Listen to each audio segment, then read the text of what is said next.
ಆತ್ಮೀಯ H16 news ಅರ್ಥಾತ್ ಸೀತಾರಾಮ್ ನ್ಯೂಸದ ವೀಕ್ಷಕರೇ, ನಾನು ನಿಮ್ಮವ ಎಂ ಆಯುಧ ಮಲ್ಲಪ್ಪ ಜೊತೆ ಅವರು. ತಾವು ಈಗ ಸುದ್ದಿಗಳ ಲೋಕಕ್ಕೆ ಎಂಟ್ರಿ ಹೊಡಿತಾ ಇದ್ದೀರಿ.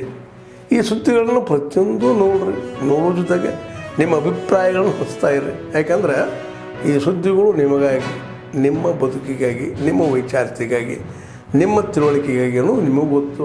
ಜೊತೆಗೆ ನಮಗೂ ನಿಮ್ಮೊಂದಿಗೆ ಇದೊಂದು ಮಾತಾಡುವಂಥ ಜೊತೆಗೆ ಸುದ್ದಿಗಳನ್ನು ಬಿಡುವಂಥ ಕೆಲಸ. ಈ ಕೆಲಸದಲ್ಲಿ ನಾವು ನಿಮ್ಮೊಂದಿಗಿದ್ದೀವಿ ಅಂತ ಹೇಳ್ತಾ ನೋಡ್ತಾ ಇರಿ ಈ ಸುದ್ದಿಗಳನ್ನು.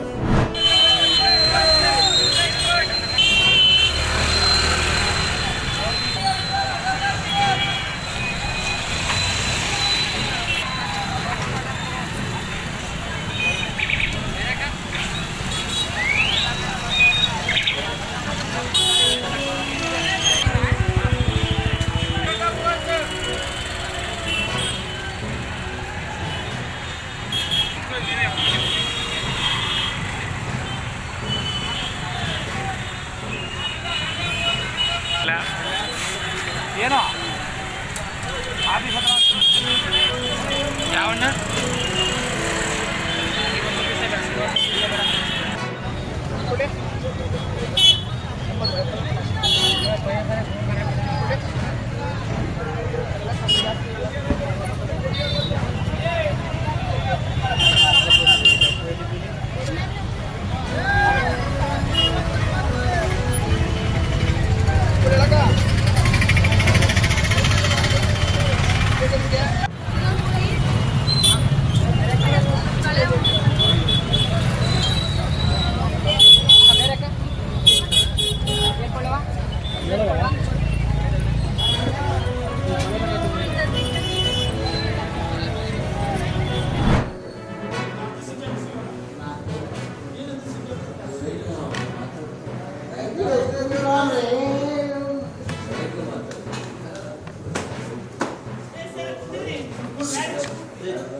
ಹೌದು.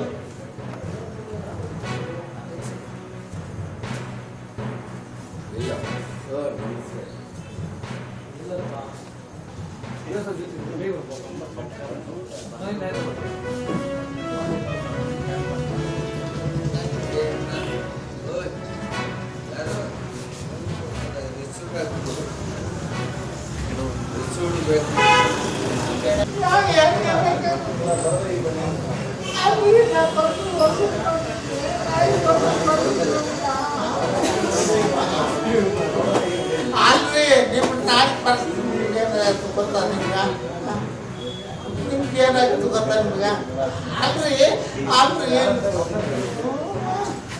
ನಾನು ನೋಡ್ತೇನೆ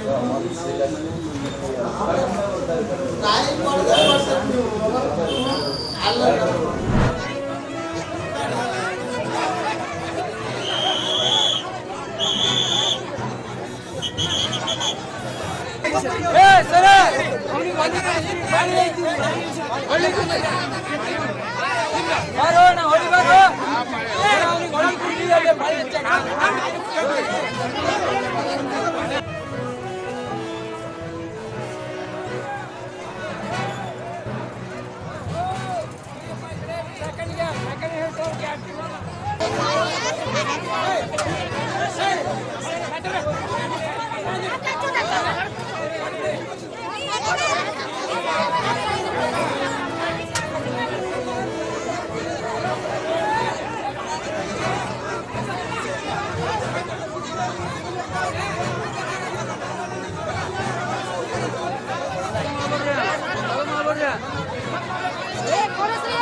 ಮೇಳ ಬಹಳ ಪ್ರಚಲಿತವಾಗಿತ್ತು.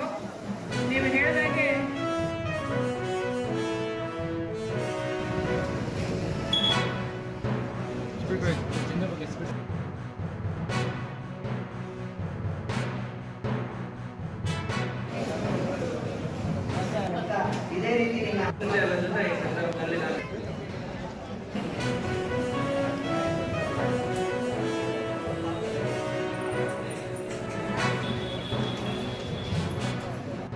ಇವತ್ತಿನ ಯೋಜನೆ ಏನು ಅಂತ ಕೇಳಿದ್ರೆ ಹಲಸಿನ ವಿವಿಧ ಉತ್ಪನ್ನಗಳನ್ನ, ಹೊಸ ಉದ್ಯೋಗಗಳನ್ನ, ಹೊಸ ಸಿಹಿ ತಿನಿಸುಗಳನ್ನು ಮಾಡಿಕೊಡ್ತಾ ಇದ್ದೀವಿ.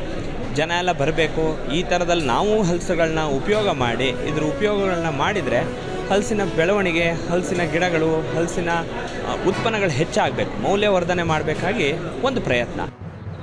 ಆರೋಗ್ಯದ ದೃಷ್ಟಿಯಿಂದನೂ ಒಳ್ಳೆಯದು. ಹಲಸು ನಮ್ಮ ದೇಶಿ ತಳಿ. ನಮ್ಮ ದೇಶದಲ್ಲಿ ಬೆಳೀತಕ್ಕಂಥ ಹಲಸನ್ನು ನಾವು ತಿಂದೇ ಇದ್ದರೆ ಇನ್ನು ಬೇರೆಯವರು ಅದನ್ನು ಹೆಚ್ಚು ಇಷ್ಟಪಡ್ತಾ ಇದ್ದಾರೆ. ಅದರಿಂದಾಗಿ ನಾವು ದೇಶೀಯ ಹಣ್ಣುಗಳು, ದೇಶೀಯ ತಿನಿಸುಗಳನ್ನು ನಾವು ನಮ್ಮ ದಿನನಿತ್ಯದ ಜೀವನದಲ್ಲಿ ಅಳವಡಿಸ್ಕೊಂಡು ಅದನ್ನು ನಾವು ಬಳಸಿದರೆ ನಮ್ಮ ಆರೋಗ್ಯಕ್ಕೆ ಒಳ್ಳೆಯದು. ದೊಡ್ಡ ಹಲಸಿನ ಬೆಳೆಗಾರ, ಸುಮಾರು 150 ಜಾತಿಯಲ್ಲಿ ಒಂದು 600 ಗಿಡಗಳನ್ನು ಹಾಕ್ಕೊಂಡಿದ್ದೀನಿ. ನಮ್ಮ ಮಲೆನಾಡಲ್ಲಿ ಹಣ್ಣು ಕೊಳತೋಗೋದೇ ಜಾಸ್ತಿ. ಅದರಲ್ಲಿ ಮೌಲ್ಯವರ್ಧನೆ ಮಾಡಿ ಹಲಸನ್ನು ನಾವು ಮಾರ್ಕೆಟ್ ಮಾಡೋದು ಈಗೀಗ ಟ್ರೆಂಡ್ ಇದು ನಡೀತಾ ಇದೆ. ಈಗ ಅದರಲ್ಲಿ ಬರ್ಫಿ, ಆಮೇಲೆ ಹಲ್ವಾ, ಚಿಪ್ಸು, ಕಡುಬು, ಈ ನಾನಾ ಥರದ ಪ್ರಾಡಕ್ಟ್ಗಳನ್ನು ಮಾಡ್ಬೋದು. ನಮ್ಮ ಸ್ಥಳೀಯವಾಗಿ ಸಿಗ್ತಕ್ಕಂಥ ಹಣ್ಣು ಹಂಪಲುಗಳ ಬಗ್ಗೆ, ತರಕಾರಿಗಳ ಬಗ್ಗೆ ನಮಗೆ ಹೆಚ್ಚು ಆಸಕ್ತಿ ಇಲ್ಲ. ಹೊಸ ಕಾಲ ನಮಗೆ ಕೊಡ್ತಾ ಇರುವಂತಹ ಅನೇಕ ಹೊಸ ಹೊಸ ಬಗೆಯ ಹಣ್ಣುಗಳನ್ನು, ಹೊಸ ಹೊಸ ಬಗೆಯ ತರಕಾರಿಗಳನ್ನು ನಾವು ತಿಂದು ಆರೋಗ್ಯದ ಮೇಲೆ ತೀವ್ರವಾದ ಪರಿಣಾಮಗಳನ್ನು ಉಂಟು ಮಾಡಿಕೊಳ್ತಾ ಇದ್ದೀವಿ. ಹಾಗಾಗಿ ಈ ಥರದ ಮೇಳಗಳು ನಮ್ಮ ರಾಜ್ಯದಾದ್ಯಂತ ನಡೀಬೇಕು. ಅದ್ದೂರಿಯಾಗಿ ನಡೀತಾ ಇದೆ. ವಿವಿಧ ರೀತಿಯಾದಂಥ ಹಲಸಿನ ಹಣ್ಣುಗಳ ಪ್ರದರ್ಶನ ಹಾಗೂ ವಿವಿಧ ರೀತಿಯ ಖಾದ್ಯಗಳು. ನಾನು ಅಂದ್ಕೊಂಡಿದ್ದೆ ಹಲಸು ಮೇಳ ಅಂತೇಳಿದರೆ ಬರೀ ಹಲಸಿನ ಹಣ್ಣುಗಳ ಮಾತ್ರ ಸಿಗ್ತದೆ ಅನ್ನೋದನ್ನು ನಾನು ಕಲ್ಪನೆ ಇಟ್ಕೊಂಡು ಬಂದಿದ್ದೆ. ಆದರೆ ಇಲ್ಲಿ ಬಂದ ಮೇಲೆ ನನಗೆ ಗೊತ್ತಾಯಿತು, ಇಲ್ಲಿ ಸಾಕಷ್ಟು ರೀತಿಯ ಖಾದ್ಯಗಳು, ರುಚಿಯಾದಂಥ ಖಾದ್ಯಗಳನ್ನು ನಾನು ಇವತ್ತು ತಿಂದೆ. ಭಾಳ ಸಂತೋಷ ಆಗಿದೆ. ಆದ್ಮೇಲೆ ಎಲ್ಲ ಸುದ್ದಿಗಳನ್ನು ನೋಡಿದ್ರಲ್ಲ, ಏನು ಅನಿಸ್ತು ನಿಮಗೆ? ಇದರಲ್ಲೇ ನಿಮಗೆ ಲೈಕ್ ಆಗಿರ್ಬೋದು, ಡಿಸ್ಲೈಕು ಆಗಿರ್ಬೋದು, ಕಾಮೆಂಟ್ ಬೇಡಪ್ಪ ಅಂತೂ ಅನಿಸಿರ್ಬೋದು, ಕಾಮೆಂಟ್ ಮಾಡಬೇಕಪ್ಪ ಅನಿಸ್ಬೋದು, ಶೇರ್ ಮಾಡಬಾರ್ದಪ್ಪ ಅನಿಸಿರ್ಬೋದು, ಅದು ಮಾಡಬೇಕು ಅನಿಸಿರ್ಬೋದು. ಏನಾದರೂ ಆಗಲಿ ಶೇರ್ ಮಾಡ್ತಾಯಿರಿ, ಈ ನ್ಯೂಸ್ಗಳನ್ನ ಹಂಚ್ತಾ ಇರಿ, ಜೊತೆಗೆ ಇದಕ್ಕೆ ಸಬ್ಸ್ಕ್ರೈಬ್ ಆಗ್ತಾಯಿರಿ ಅಂತ ಹೇಳ್ತಾ H16 ನ್ಯೂಸ್ ಅರ್ಥಾತ್ ಹೇ ಸೀತಾರಾಮ್, ಇದು ಸತ್ಯದ ಕೈಗೆ ನಡಿ. ವಂದನೆಗಳು.